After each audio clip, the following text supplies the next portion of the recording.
Welcome to the deep dive. We analyze the sources you send us and really dig into the core insights. And today we've got a really compelling story. It touches on something, well, pretty universal, I think. Yeah, that classic tension, right? Between what you want to do, your passion, and what your parents, maybe society, expect. Or demand, even. Right. So our focus today is on a science student from Shandong in China, graduated back in 2006. The sources say he was really into computer science, taught himself programming, since middle school. Impressive stuff. Definitely. But when it came to university choice, that passion just got pushed aside. Completely. His parents stepped in. Dad said civil engineering. Mom said Beijing. And that was that. And this is where the story gets really interesting, kind of paradoxical, because years later, looking back, he describes those 4 years of university studying something he didn't choose as very happy. And he says absolutely no regrets explicitly. Exactly, no regrets. But then you look at his life now. His professional life is defined by, well, intense stress, anxiety, chronic insomnia. So how does that work? How do you square that circle? Happiness then, anxiety now, apparently stemming from the same life path dictated by others? That's what we need to unpack. We're using his own words, his reflections, to trace this journey from the obedience in high school through the university years to the realities of his current job in construction. The big question maybe is, what's the real cost or benefit of choosing that perceived stability over your own passion? Or maybe framing it differently. Did he even choose stability? Or did he just, follow the path of least resistance because fighting his parents seemed too hard? He claims he didn't have the vision to choose himself. We should probably dig into that a bit. Okay, let's do that. Starting at the beginning then. High school, Shandong, early 2000s. The sources paint this picture of, well, incredible pressure. It's hard for many of us to really grasp, I think. This wasn't just studying hard, it was relentless. Totally. 5:30 a.m. starts. Morning study sessions before classes even began. Constantly moving, constantly learning. Very little downtime. And it's all geared towards one thing, the Gaokao, the college entrance exam. Everything hinges on it.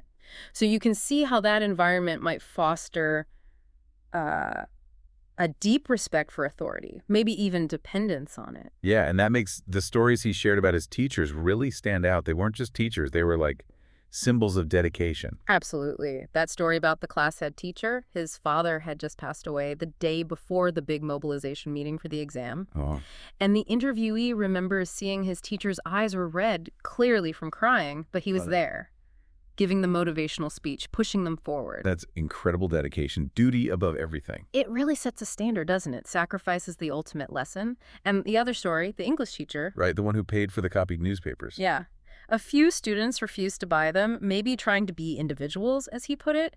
But she, a recent grad herself, just paid for the copies out of her own pocket. So they wouldn't miss out.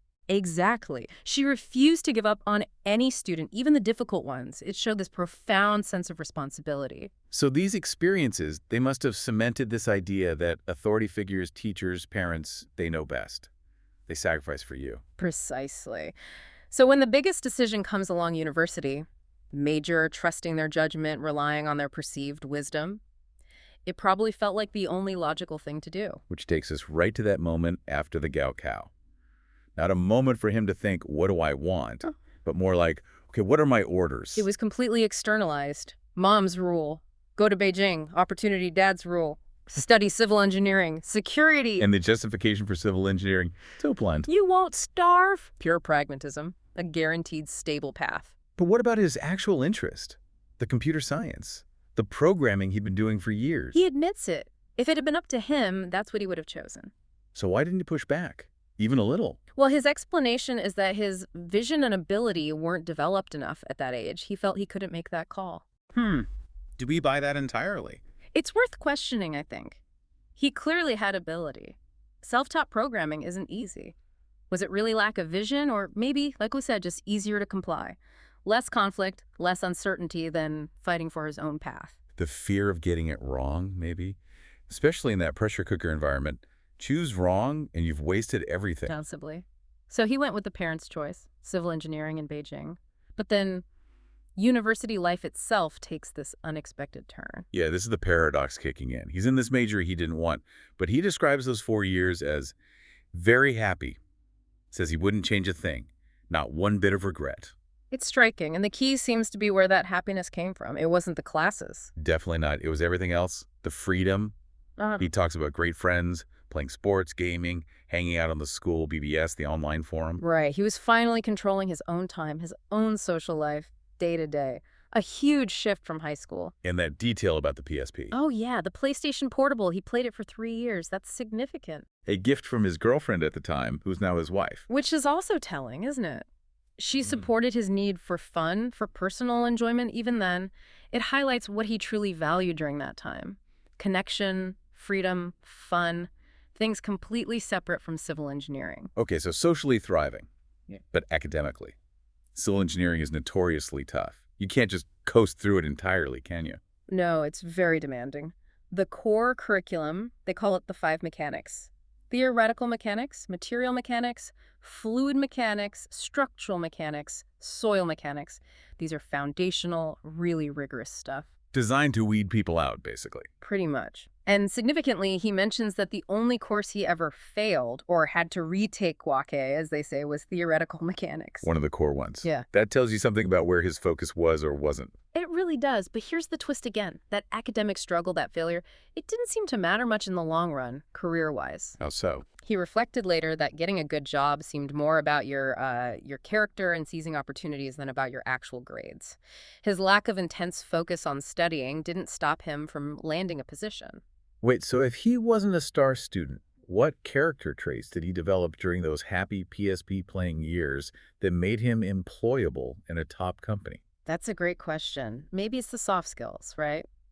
Learning how to get along with people, building that network on the BBS and with friends, managing his own time, even if it was for gaming. And, the engineering degree, even if he scrapped through parts, still provides a certain analytical training. So the ability to think logically, solve problems, even if he wasn't acing the specific tests. Exactly. Those skills are transferable. Maybe navigating the social dynamics and prioritizing his own enjoyment taught him more about real-world interaction than perfecting calculations for theoretical mechanics did. The friendships, the networking, that might have been more valuable for getting into a big state-owned enterprise in SOE than a perfect GPA. That's a powerful insight. The experience around the degree shaped him more than the degree content itself. Seems like it. Which brings us to now. Present day. He followed that path his parents set out. And it worked, in a way. He's in China's largest construction company, a huge SOE. Stability achieved. But what's the job actually like? Contract business work, the source calls it. Doesn't sound like he's out there designing bridges. No, not at all. It's high-level, high-pressure financial and logistical management. He's got 2 main areas. Okay, what are they? First, he manages all the bidding and procurement for something like 100 different projects at the same time. Think about the scale of that. 100 projects. Wow. Okay. And the second? Comprehensive cost control. So setting prices, trashing spending, final settlements. He's essentially managing the financial life cycle and risk for a massive portfolio of construction projects. Huge responsibility, huge sums of money involved. So he went from happily gaming on a PSP to juggling the finances of 100 construction projects. That's quite a jump. The work environment must be completely different. Day and night. The SOE structure provides security, but it often comes with rigidity and intense pressure. And a big stressor for him now is location. Right. The source mentioned he's in Shenyang. Currently, yes.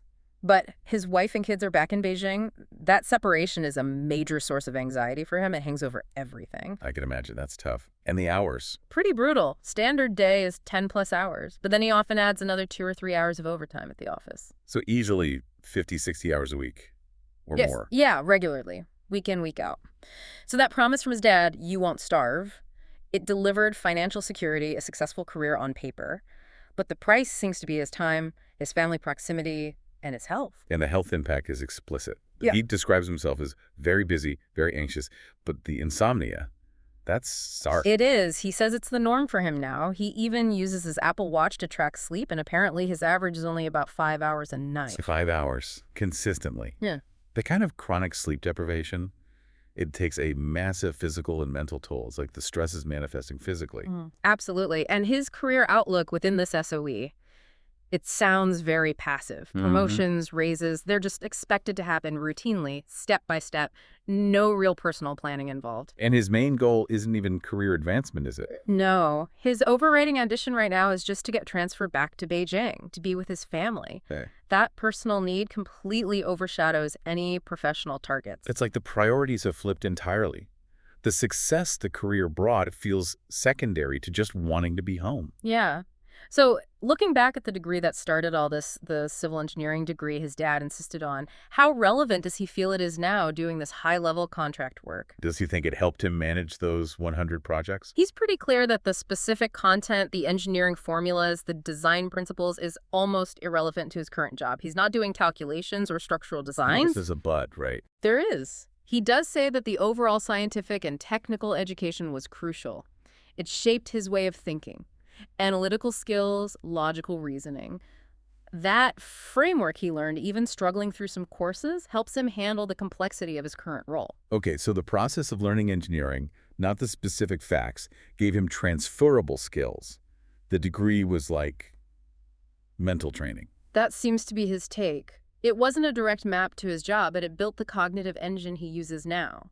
Character developed through the freedom, logic developed through the mechanics. Which brings us back full circle to regret, or the lack of it.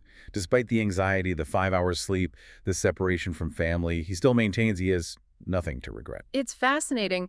He admits there's maybe a tiny lingering thought, some regret about not pursuing computer science, his original passion, but ultimately he lands on endorsing the life he's lived. Do you think that's fully genuine? Or is it maybe a necessary coping mechanism? If you feel you didn't choose your path, maybe you have to believe every step was beautiful just to stay sane. That's the million-dollar question the source leaves us with, isn't it?